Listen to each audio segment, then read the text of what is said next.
Units and measurement.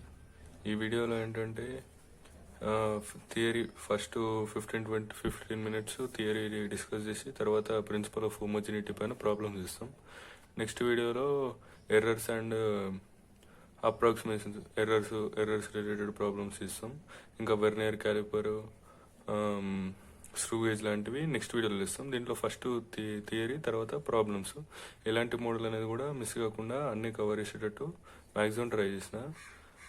Starting theory కొంచెం little bit boring అనిపిస్తుంది, తర్వాత ప్రాబ్లమ్స్ మాత్రం మంచిగా ఉంటాయి.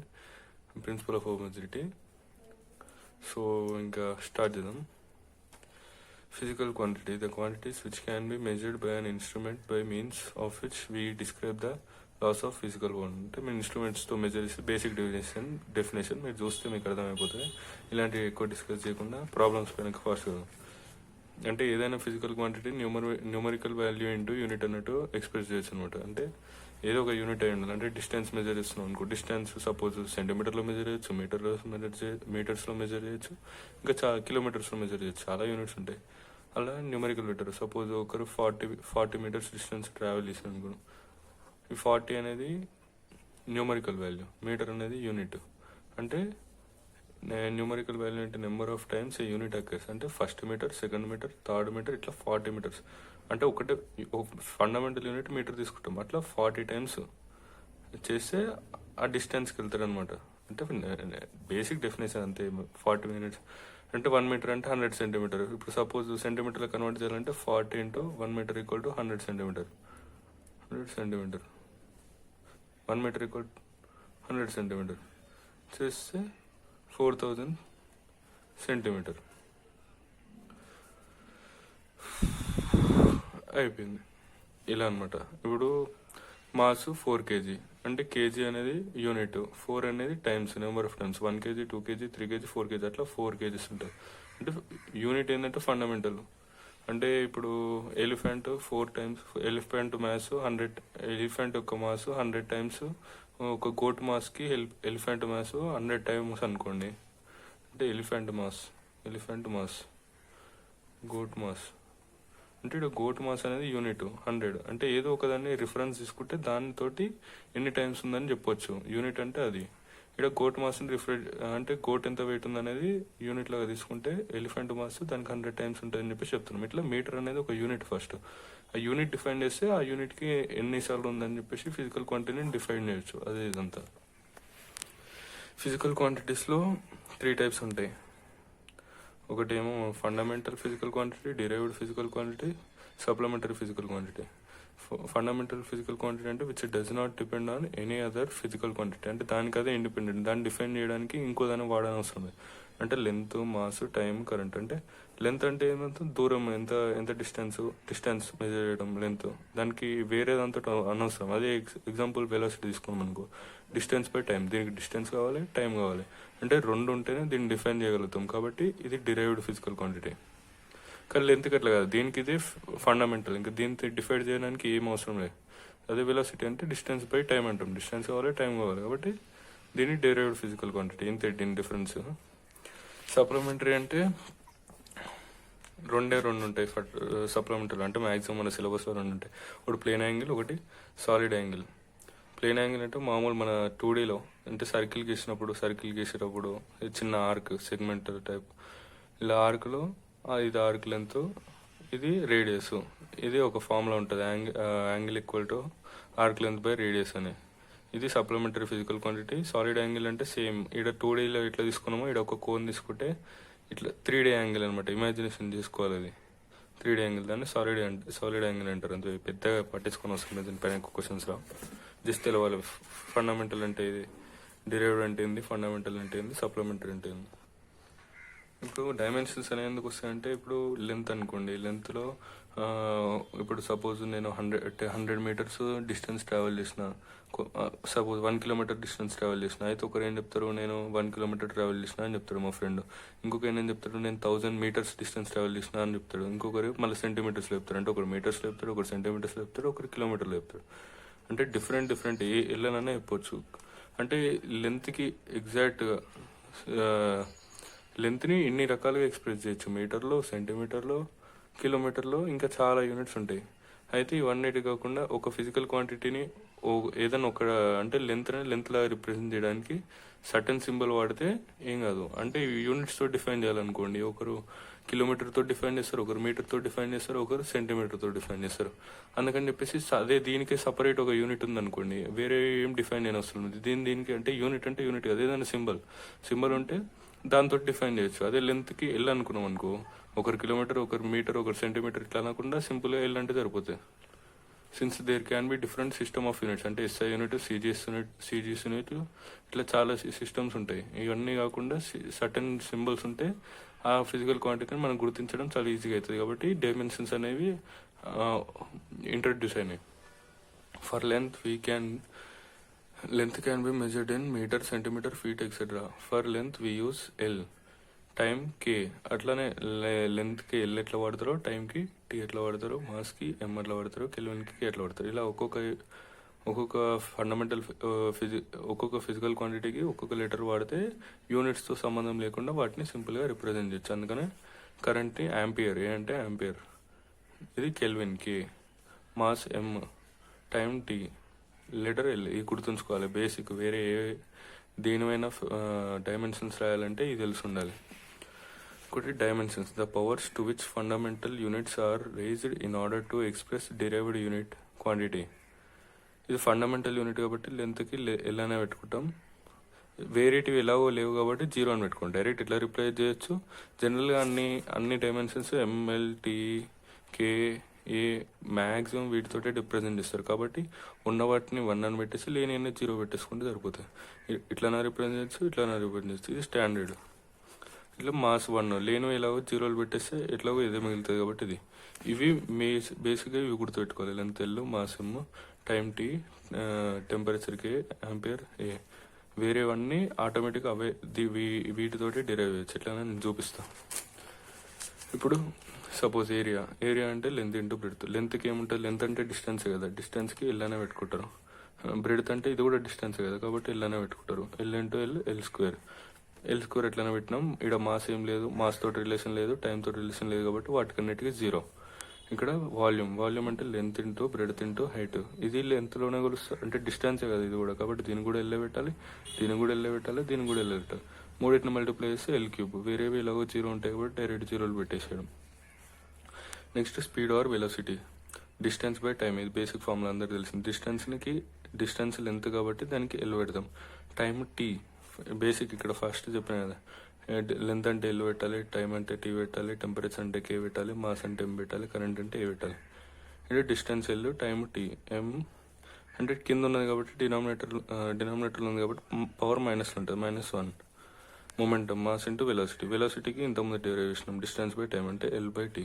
అంటే ఇప్పుడు మొమెంటం అంటే ఇది గుర్తుపెట్టుకుని అవసరం లేదు. మొమెంటం అంటే మనకు ఫస్ట్ ఫార్ములా తెలుసు, P = M × V. ఎంకి ఎమ్ వాడతాం, క్యాపిటల్ వి. ఇవి గుర్తుంచుకుంటే చాలు, ఇటు నుంచి అన్నీ వచ్చేసాయి. ఇవి కూడా మాస్కి ఎం అంటే క్యాపిటల్ ఎం పెడతాం. వెలాసిటీ అంటే డిస్టెన్స్ బై టైం. డిస్టెన్స్కి ఎల్ పెడతాం బై టైంకి ఏం పెడతాం, టీ పెడతాం. అంటే ML T⁻⁻1 అయిపోయింది. ML T⁻⁻1. ఇప్పుడు యాక్సిలరేషన్, వెలాసిటీ బై టైం. వెలాసిటీకి L by T, distance by time, మళ్ళీ టీ పెట్టాలి. ఇక్కడ చేంజ్ ఇన్ వెలాసిటీ ఉంది, చేంజ్ ఇన్ ఉన్న ఏదున్నా వెలాసిటీ వస్తుంది కదా. అంటే 2 m/s మైనస్ 1 m/s అంటే 1 m/s వస్తుంది. అంటే వచ్చిన 1 m/s కూడా వెలాసిటీ కాబట్టి దానికి ఇట్లా లెంత్ బై టైం అంతే ఉంటుంది. డైమెన్షనల్ ఫార్మ్లో చేంజ్ కాదు. వెలాసిటీకైనా చేంజ్ ఇన్ వెలాసిటీకైనా ఎల్ బై టీఏ ఉంటుంది. కాబట్టి ఎల్ బై టీ, మళ్ళీ ఇది డినామినేటర్లో ఉంది కాబట్టి కిందకు వచ్చేస్తుంది ML T⁻⁻2. ఫోర్స్ అంటే మాస్ ఇంటూ యాక్సిలరేషన్. మాస్కి ఎమ్, యాక్సిలరేషన్కి ఇది పెట్టేస్తే ML T⁻⁻2. ఇది గుర్తుంచుకోవాలి, ML T⁻⁻2. ఇది గుర్తుంచుకోవాలి. ఎనర్జీ ఇది ఎట్లా డిరైవ్ అయిందంటే వర్క్కి ఫోర్స్ ఇంటూ డిస్ప్లేస్మెంట్ అంటే F.S ఉంటుంది, FS cos θ. జనరల్గా F into force into displacement. ఫోర్స్కి ML T⁻⁻2 ఇంటూ డిస్ప్లేస్మెంట్ అంటే లెంత్లో కొలుస్తారు కాబట్టి ఎల్, ML² T⁻⁻2. ఇది ఎనర్జీకి వర్క్కి డైమెన్షనల్ ఫార్ములాస్ సేమ్ ఉంటాయి. ఎందుకు సేమ్ ఉంటాయంటే work done is equals to change in kinetic energy. Work energy theorem ఇది, వర్క్ పవర్ ఎనర్జీ చాప్టర్లో వస్తుంది. Work done by all forces equal to change in kinetic energy. మళ్ళీ work done by conservative force is equals negative of work done by conservative force is equals to change in potential energy. రెండు work energy power చాప్టర్లో వస్తాయి ఈ రెండు. అంటే వర్క్కి ఇవి equal అవుతాయి. Change in kinetic energy work equal అయితే change in potential energy negative of work done by conservative force. Change ఉన్నా ఏదున్నా ఇంతకుముందు వెలాసిటీలో చేంజ్ ఇన్ వెలాసిటీ అన్నా దాని డైమెన్షన్ వెలాసిటీ డైమెన్షన్ సేమ్ ఎట్లుంటాయి, ఇక్కడ kinetic energy dimension change in kinetic energy dimension same ఉంటాయి. కాబట్టి దీని work done dimension kinetic dimension equal అవుతాయి. దీని work done dimension potential energy dimension equal అవుతాయి కాబట్టి వర్క్ ఎనర్జీ ఇప్పుడు ఈ రెండు యాడ్ చేస్తే టోటల్ ఎనర్జీ వస్తుంది. అంటే టోటల్ ఎనర్జీ రెండింటి యాడ్ చేసినా అది కూడా సేమ్ డైమెన్షన్స్ ఉంటాయి. కాబట్టి అన్ని ఎనర్జీస్ వర్క్ డైమెన్షన్కి ఈక్వల్ ఉంటాయి. అన్ని ఎనర్జీల డైరెక్షన్లో వర్క్ డైమెన్షన్కి ఈక్వల్ ఉంటాయి. రిఫ్రాక్టివ్ ఇండెక్స్ అంటే C/V. ఇవన్నీ ఫార్ములాస్ ఒకవేళ ఫస్ట్ ఇయర్లో ఉంటే సెకండ్ ఇయర్కి వచ్చే వరకు ఇవన్నీ మెల్లమెల్ల ఫార్ములాస్ తెలుస్తుంటాయి. ఇప్పుడే తెలియాల్సిన అవసరం లేదు. గ్రావిటేషనల్ కాన్స్టెంట్ ఇదేమో గ్రావిటేషనల్ చాప్టర్లో ఉంటుంది. F is equals to gm1 m2/r². అంటే ఇది దేని కొడతారంటే ఏమన్నా రెండు మాసెస్ m1 m2 దీని మధ్యలో అట్రాక్టివ్ ఫోర్సెస్ ఉంటాయి. మాసెస్ మధ్యలో r డిస్టెన్స్ తోటి సపరేట్ చేస్తే ఇది దీన్ని సటన్ ఫోర్స్ తోటి అట్రాక్ట్ చేస్తుంది. m1 m2ని అట్రాక్ట్ చేస్తుంది, m2 m1ని అట్రాక్ట్ చేస్తుంది. ఎంత ఫోర్స్ తోటి అట్రాక్ట్ చేస్తుంది అంటే ఆ ఫోర్స్ యొక్క వాల్యూ ఇది, మ్యాగ్నిట్యూడ్ ఇది. అది గ్రావిటేషనల్ చాప్టర్లో నేర్చుకుంటారు. జస్ట్ ఫార్ములా ఒకటి ఐడియా ఉంచుకుంటే సరిపోతుంది. అంటే ఇది క్రాస్ మల్టిప్లై చేస్తే g is equals to FR² m1 m2. ఇప్పుడు Fకి MLT పవర్ -2 ఇంటూ R² అంటే L, R అంటే L డిస్టెన్స్ కదా, R అంటే రెండింటి మధ్యలో ఎంత డిస్టెన్స్ ఉంది కాబట్టి L² పెట్టినాం బై m1 m2 అంటే m². mm క్యాన్సిల్ అయింది అంటే m ఇన్వర్స్ L³ L² ఉంది, ఇక్కడ L ఉంది, -2 వచ్చేసింది. గుర్తుపెట్టుకోవద్దు, డిరైవ్ చేసుకోవాలి ఎగ్జామ్లో వస్తే. ఇంకోటి ప్లాంక్ కాన్స్టెంట్, ఇది మీకు 10th క్లాస్లో కూడా ఉంటుంది. E = h అని. ఇదేమో ఎనర్జీ ఆఫ్ ఫోటాను, ఇదేమో ఫ్రీక్వెన్సీ ఆఫ్ ఫోటాను, ఇది ప్లాంక్స్ కాన్స్టెంట్. ఇది మోటార్ ఫిజిక్స్లో కూడా వస్తుంది. ఒకవేళ ఫార్ములా తెలియకపోయినా జస్ట్ మోస్ట్ ఫేమస్ ఫార్ములా ఇది, అందరికి తెలిసి ఉంటుంది. ఈ కాన్సెప్ట్ మాత్రం ఆటమ్స్ చాప్టర్లో వస్తుంది. E = h అంటే అనేది ఫ్రీక్వెన్సీని ఎట్లా రాసుకోవచ్చు 1/టైం పీరియడ్ అంటే T ఇన్వర్స్ ఉంటుంది దీన్ని డైమెన్షన్. ఎనర్జీ ఇంతకుముందు డిస్కస్ చేసినాం mL² T⁻²/T ఇన్వర్స్ పెట్టేస్తే దీని డైమెన్షన్ కూడా వస్తుంది. బోల్ట్జ్మాన్ కాన్స్టెంట్ అంటే ఇది ఒక అంటే ఏ డైమెన్షన్ అయినా మనం డిరైవ్ చేయాలంటే కాన్స్టెంట్ది ఆ కాన్స్టెంట్ ఉన్న ఫార్ములా ఒకటి తెలిసి ఉండాలి. దీంట్లో ఇది కైనెటిక్ థియరీ ఆఫ్ గ్యాసెస్లో వస్తుంది. అంటే ఇది KE అనేది ఏంటంటే kinetic energy of one molecule formula ఇది. ఇక్కడ కైనెటిక్ ఎనర్జీ డైమెన్షన్స్ పెట్టుకుని ఆఫ్ KT, T అంటే టెంపరేచర్, K పెట్టాలి ఇక్కడ. అది దాని కింద పెట్టుకుంటే సేమ్ ఇవన్నీ డిరైవ్ చేసినట్టే దీన్ని కూడా డిరైవ్ చేయొచ్చు. ఇదంతా బోరింగ్ థియరీ ఇదంతా. ఇప్పుడు హోమోజెనిటీ ప్రిన్సిపల్ నుంచి డైరెక్ట్ ప్రాబ్లమ్స్కి వెళ్ళిపోవచ్చు. ఇప్పటి నుండి బాగుంటుంది వీడియో.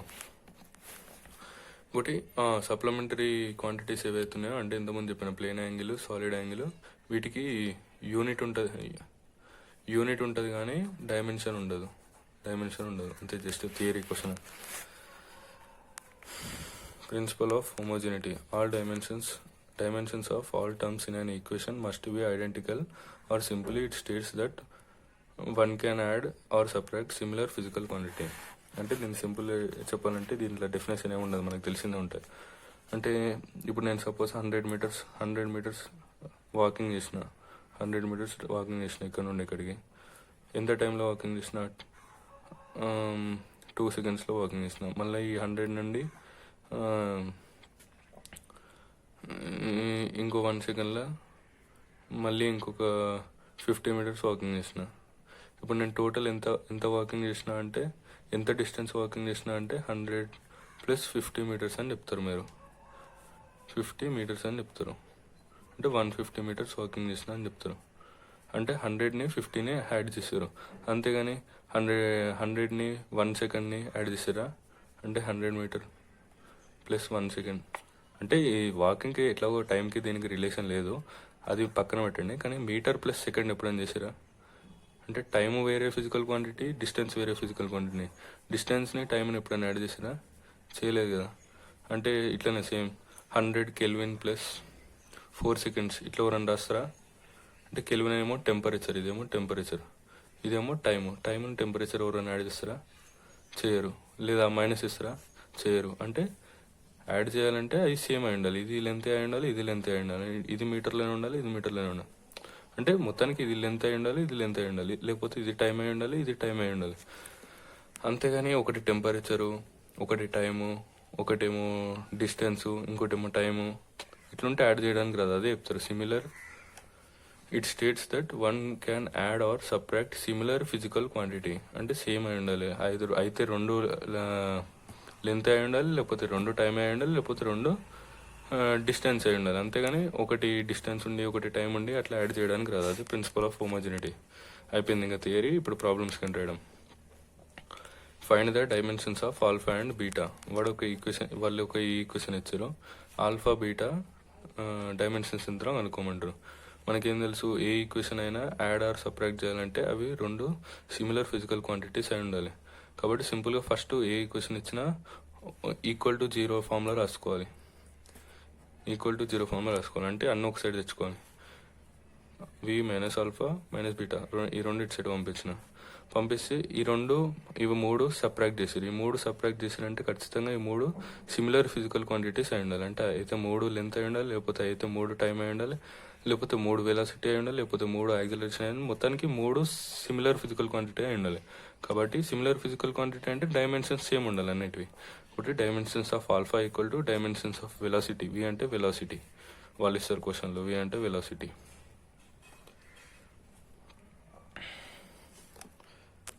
వి అంటే వెలాసిటీ. టీ అంటే టైం. ఇక్కడ మెన్షన్ రాయడం మర్చిపోయాను. టీ అంటే టైం. ఇది వాళ్ళు క్వశ్చన్లు ఇచ్చారు. అంటే dimensions of alpha equal to dimensions of velocity equal to dimensions of beta into T. కాబట్టి dimensions of alpha equal to dimensions of V ఎంత మనకు తెలుసు. వి అంటే వెలాసిటీ అంటే లెంత్ బై టైం, అదే displacement by time. Displacement by time అంటే displacement length కాబట్టి L పెట్టుకుంటాం, టైం LT⁻⁻1. ఇప్పుడు దీని డైమెన్షన్స్ ఈక్వల్ ఉండాలి కాబట్టి dimensions of alpha equal to dimensions of velocity that equal to LT⁻⁻1. ఇట్లనే dimensions of beta into T. Beta into T కూడా దీనికి ఈక్వల్ కావాలి కదా, డైమెన్షన్స్ ఆఫ్ వెలాసిటీ. కాబట్టి beta into T is equals to dimensions of beta into T equal to dimensions of B. బీటాకేమో మనకి దీని dimensions మనం కనుక్కోవాలి కాబట్టి ఇది అట్లనే ఉంచుకోండి. టైంకి మాత్రం మనం డైమెన్షన్ తెలుసు కదా, క్యాపిటల్ టీ పెట్టుకోవాలి. దీన్ని వెలాసిటీ డైమెన్షన్స్ LT⁻⁻1 తెలిసినవి రాసుకోవాలి, తెలియని క్రాస్ మల్టిప్లై చేసి వచ్చేస్తుంది. ఇప్పుడు ఇది కిందకి పంపిస్తే LT⁻⁻1/T అంటే LT⁻⁻2 వచ్చేసింది. First question over. Next second question. Dimensions of ABCDE in X+E. First equal to 0 వేసుకోవాలి ఏ క్వశ్చన్ వచ్చినా. కాబట్టి అన్నీ ఒకే సైడ్కి తెచ్చుకున్నప్పుడు ఇవన్నిటిని మైనస్ చేశారంటే ఖచ్చితంగా వీటన్నిటి డైమెన్షన్స్ ఈక్వల్ ఉండాలి. అంటే అన్ని సేమ్ ఫిజికల్ క్వాంటిటీ అయి ఉండాలి.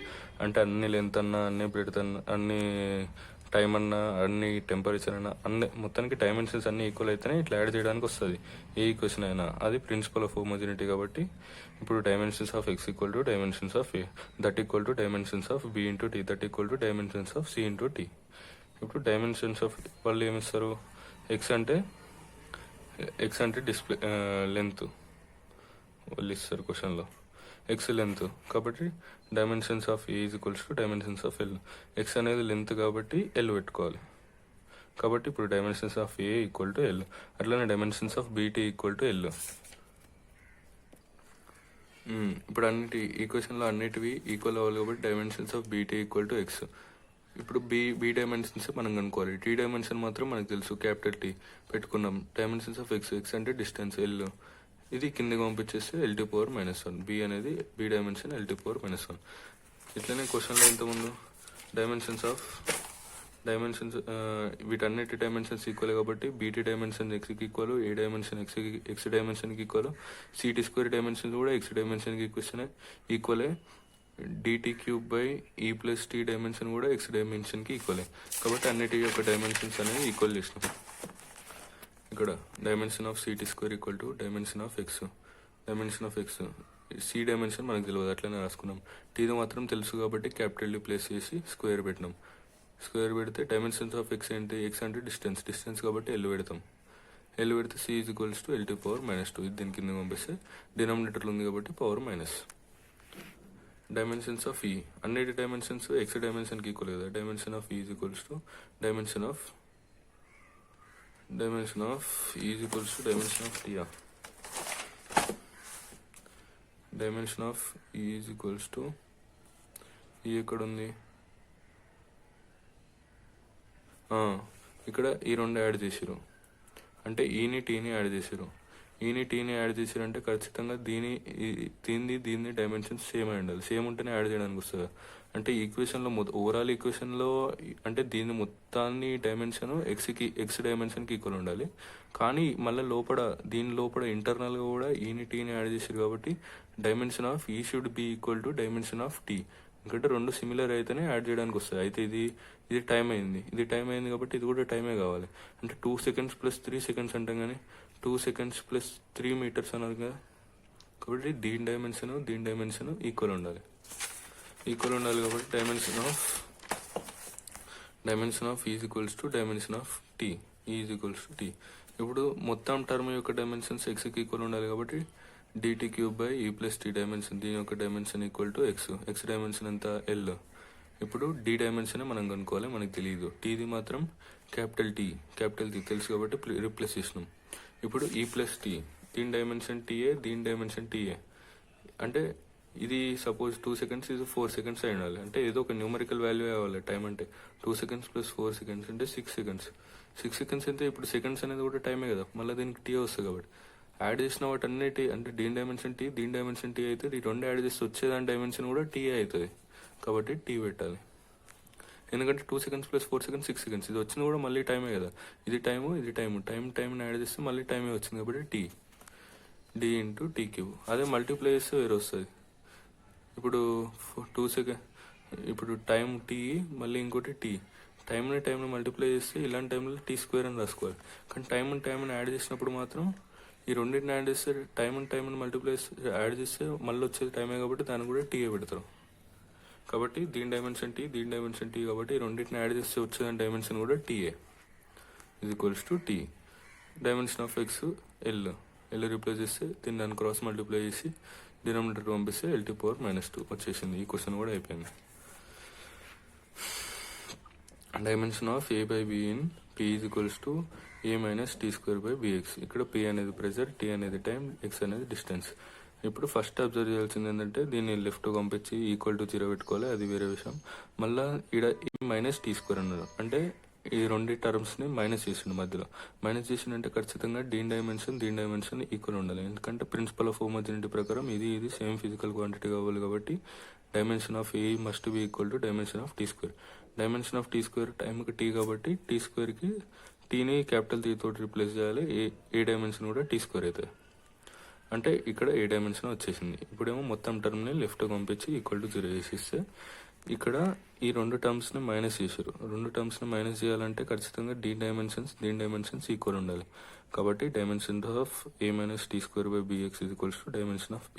ప్రెజర్ p అంటే ప్రెజర్ డైమెన్షన్స్ ఎట్లా కనుక్కోవాలి? ప్రెజర్ అంటే force per unit area.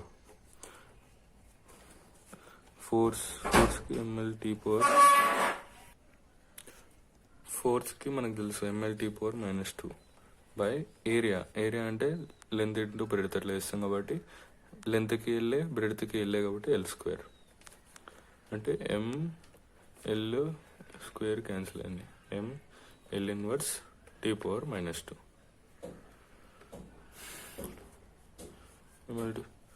Power అంటే ప్రెజర్ అంటే force by area mL⁻² L². ఇక్కడ కూడా అదే చేసారు mL⁻²L² చేస్తే ఎల్ క్యాన్సిల్ అయిపోయింది. మళ్ళీ ఇక్కడ ఇటు సైడ్ లెఫ్ట్ హ్యాండ్ టర్మ్స్ దీని డైమెన్షన్ t² దీని డైమెన్షన్ t² అంటే సిమిలర్ అంటే ఇప్పుడు t² అంటే దీని డైమెన్షన్ t² -t² అంటే దీని డైమెన్షన్ అంటే సపోజ్ ఇది t² అంటే ఇది కూడా ఏదో ఒక వాల్యూ నుంచి ఇంకో వాల్యూ మైనస్ చేస్తే అంటే ఇది టీ స్క్వేర్ అయ్యి ఇది టీ స్క్వేర్ అయ్యింది అంటే ఈ రెండింటి నుంచి మైనస్ చేసి వచ్చే వాల్యూ ఒక డైమెన్షన్ కూడా టీ స్క్వేర్ ఉంటుంది. సమ్ ఉన్న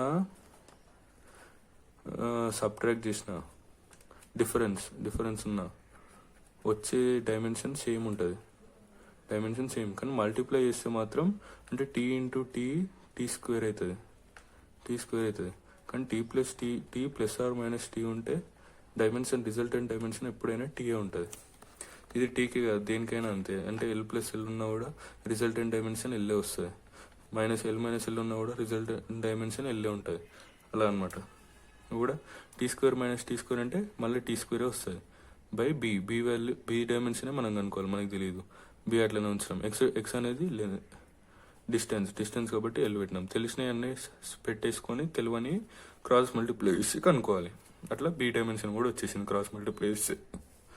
ఇప్పుడు మనం కనుక్కోవాల్సింది dimension of A by B. ఇంతకుముందేమో డైమెన్షన్ ఆఫ్ ఏ ఎంత టీ స్క్వేర్ అనుకున్నాం, T square by dimension of B ఇప్పుడు అనుకున్నాం ఎం ఇన్వర్స్ టీ ఇన్వర్స్. ఇది చేస్తే ఏ బై బి డైమెన్షన్ అనేది వచ్చేస్తుంది. ఈ క్వశ్చన్ కూడా అయిపోయింది. Fourth question. ఆల్ఫా ఇన్ అంటే ఆల్ఫా యొక్క డైమెన్షన్ అనుకోవాలి దీంట్లో. ఈ ఈక్వేషన్లో ఎప్పుడైనా గుర్తుంచుకోవాల్సిందంటే powers are real numbers, they don't have dimensions. పవర్స్కి ఎప్పుడైనా డైమెన్షన్ ఉండదు. కాబట్టి ఆల్ఫా ఇంటూ టీ స్క్వేర్ అనేది డైమెన్షన్ లిస్ట్ అనేది అన్ని ఈక్వల్ టు అన్నిటి పవర్స్ 0 అని పెట్టుకుంటే అదే వస్తుంది కదా. అంటే దీనికి ఎం పైన డిపెండ్ అవ్వదు, ఎల్ పైన డిపెండ్ అవ్వదు, టీ పైన డిపెండ్ అవ్వదు. అన్నిటిపైన డైమెన్షన్ లిస్ట్ అని ఉంటే అన్నిటిపైన ఈక్వల్ టు 0 అని పెట్టుకోవచ్చు. కెల్విన్ 0 పెట్టుకుంటా, ఆంపియర్ 0 పెట్టుకుంటా, ఏదైనా 0 పెట్టుకోవచ్చు. కాబట్టి అన్నిటిపైన 0 పెట్టుకొని ప్లేస్ చేసుకున్నా డైమెన్షన్ లిస్ట్ కాబట్టి. ఇప్పుడు డైమెన్షన్ లెస్ కాబట్టి ఆల్ఫా డైమెన్షన్ మనకు తెలియదు, కానీ టీ డైమెన్షన్ మాత్రం క్యాపిటల్ టీ అని తెలుసు. కాబట్టి క్యాపిటల్ టీ పెడితే టీ స్క్వేర్. దీన్ని కింద పంపిస్తే టీ పవర్ -2. అట్లా ఆల్ఫా డైమెన్షన్ వచ్చేసింది. ఇప్పుడు ఆ క్వశ్చన్ అయిపోయింది. ఇట్లానే ఈ క్వశ్చన్లో కూడా బీటా డైమెన్షన్ అనుకోవాలి. ఈ ఇచ్చిన క్వశ్చన్ ఏంది? P is equals to alpha by beta into ఈ పవర్ లాంబ్డా జెడ్ బై కేటీటా. ఇక్కడ ఈ రెండేమో వీటి డైమెన్షన్స్ మనం బీటా డైమెన్షన్ అనుకోవాలి. ఈ పవర్ అని ఉంది. మనం ఇంతకుముందు ఏం చదువుకున్నాం? Powers are real numbers, they don't have dimensions. కాబట్టి ఈ క్వాంటిటీ అనేది డైమెన్షన్లెస్ అయిపోతుంది. వాళ్ళు టర్మ్స్కి ఇదేంటిది ఏం రిప్రజెంట్ ఇస్తుందని ఇచ్చారు. పి అంటేనేమో ప్రెషర్, జెడ్ అంటేనేమో డిస్టెన్స్, టీ అంటేనేమో టీటా అంటేనేమో టెంపరేచర్, కే అంటేనేమో బోల్ట్స్మన్ కాన్స్టెంట్. ఇప్పుడు alpha is equals to Z by alpha Z by K theta is equals to dimensionless కాబట్టి అన్నిటి పవర్ 0 పెట్టుకున్నా. ది జెడ్ అనేది ఇప్పుడు మనకు తెలిసిన డైమెన్షన్స్ ఈక్వేషన్లో పెట్టి తెలియంది అట్లనే ఉంచుకొని క్రాస్ మల్టిప్లై చేస్తే తెలియని వాటి డైమెన్షన్స్ వస్తాయి. కాబట్టి జెడ్ అనేది డిస్టెన్స్ కాబట్టి దానికి ఎల్ ఉంటుంది డైమెన్షన్. కే అనేది బోల్ట్స్మన్ కాన్స్టెంట్కి ఇంతకుముందు ఎలా అనుకోవాలి చెప్పిన K is equals to ½ into K B into tea.